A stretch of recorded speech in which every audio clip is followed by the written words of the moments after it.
Trim to the centre, followed by the honourable member from Edmonton Strathcona.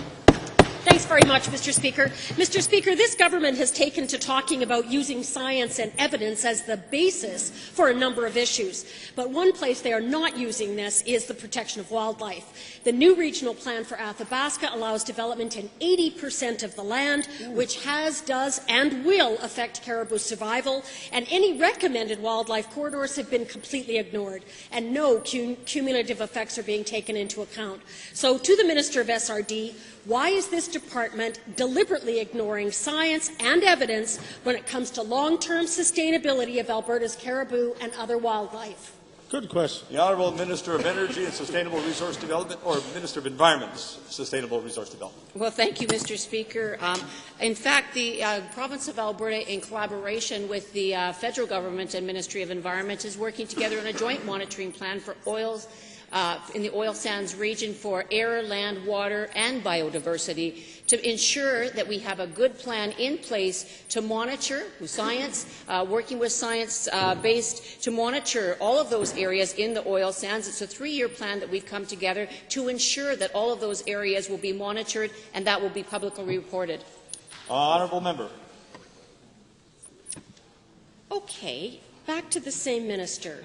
Can the minister tell me exactly which studies she has read or reviewed that uphold the current approach that the government is taking as a good idea for Alberta wildlife? Because I have the studies that show that it doesn't. So I'd like to hear what studies she's read. Honourable Minister. Thank you, Mr. Speaker. And if the honourable member would actually read the 3-year plan that we have for the environmental monitoring for air, land, water, and biodiversity in the oil sands, she would actually see what outcomes that we're looking at there. We certainly have the Alberta Caribou Strategy. The federal government has one, and we're reviewing how that fits in there. We have, in the lower Athabasca region, have set limit and triggers to make sure that as we have strong resource development of the oil sands, we are taking care of the environment and wildlife aspects in that region as well. Honourable member. Thank you very much. Back to the same minister.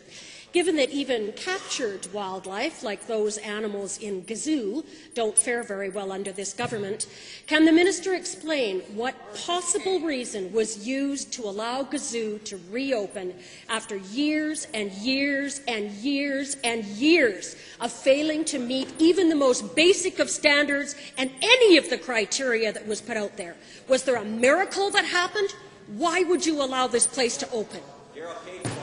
Honourable Minister. Well, thank you, Mr. Speaker. Thank you, Mr. Speaker. In fact, the Gazoo was always left open. It was left open under a court order, and inspections have been done. And if you look at what has been done with regards to that, Gazoo has strict regulations that they must meet. We are monitoring, making sure those have happened, but they've always remained open. Honourable member.